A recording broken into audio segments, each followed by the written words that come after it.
Bonjour, je m'appelle Dominique Perrichon et j'ai écrit un roman pour la jeunesse, un petit roman qui est sorti en octobre aux éditions du Rouergue et qui s'intitule Martine ne sait rien faire. Le voilà. Alors Martine ne sait rien faire, c'est l'histoire de Martine, c'est une fillette de 9-10 ans qui échoue à peu près dans toutes les activités qu'on attend d'une enfant de son âge. Alors, le sport, la musique, le dessin, tout ce qui est manuel, la pâtisserie, le jardinage, etc. Mais ça ne veut pas dire qu'elle n'a pas de qualité, au contraire. Et un jour, une nouvelle élève arrive dans sa classe, Isidora, une enfant assez étrange, déroutante, hors du commun en tout cas. Et c'est l'histoire de cette rencontre entre une enfant qui ne sait rien faire et une autre qui a des tas d'idées, des tonnes de projets, que je raconte dans ce roman. Et c'est là aussi que je rejoins le thème du Salon du livre de jeunesse de Montreuil, cette année, le thème qui est nous.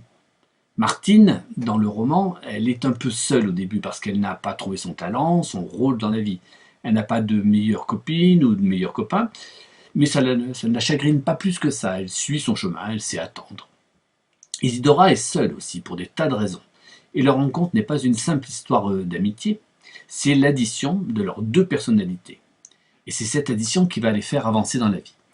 Dans le passage que je vais vous lire, Isidora vient de confier ses projets à Martine et Martine a accepté de l'aider.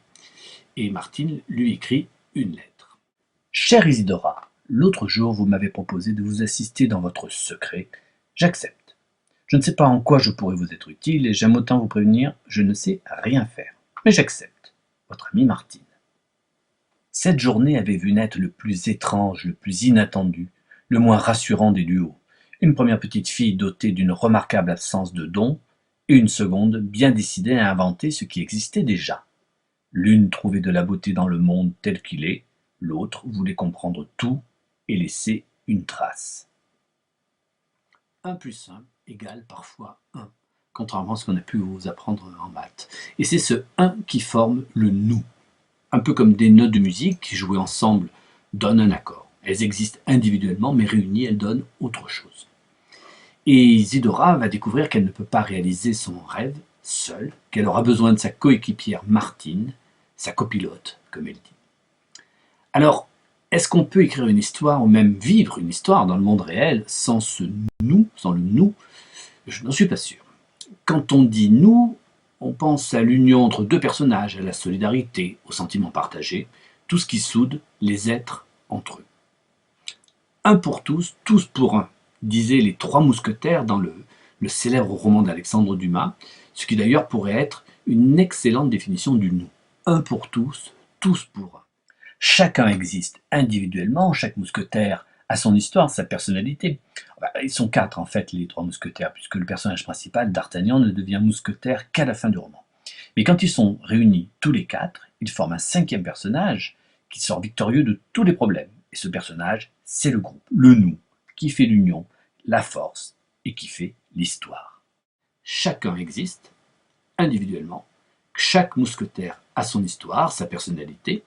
Ils sont quatre en fait, les trois mousquetaires, puisque le personnage principal, D'Artagnan, ne devient mousquetaire qu'à la fin du roman. Mais quand ils sont réunis, tous les quatre, ils forment un cinquième personnage, celui qui sort victorieux de tous les problèmes. Le groupe, le nous, l'équipe, qui fait l'union et donc la force.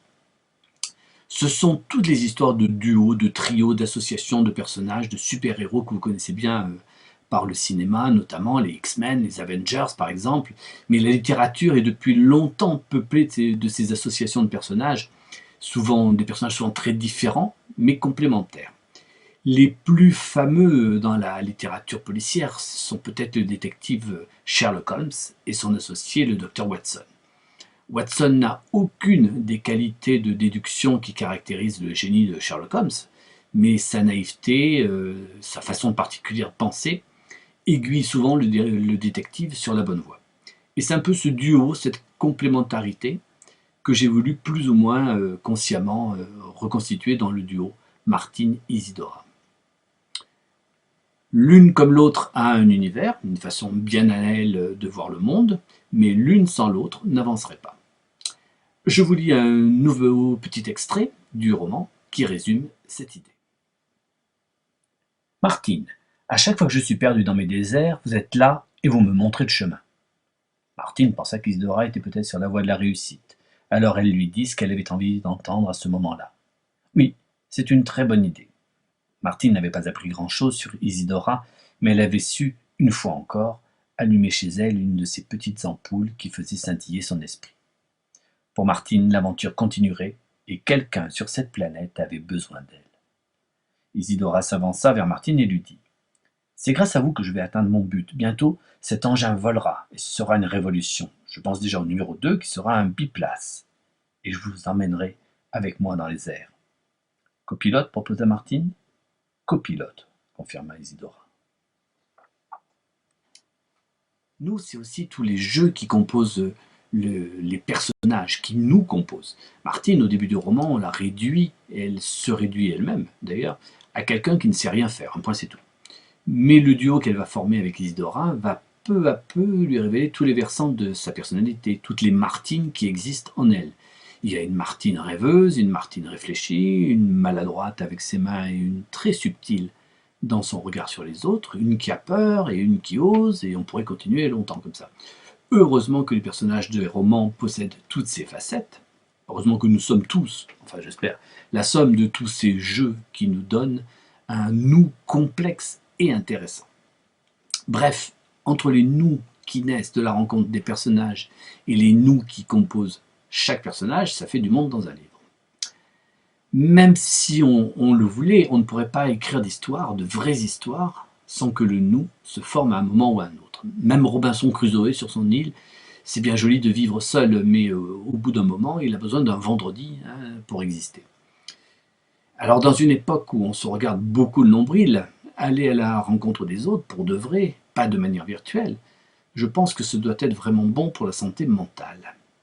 L'individu est essentiel et le nous indispensable.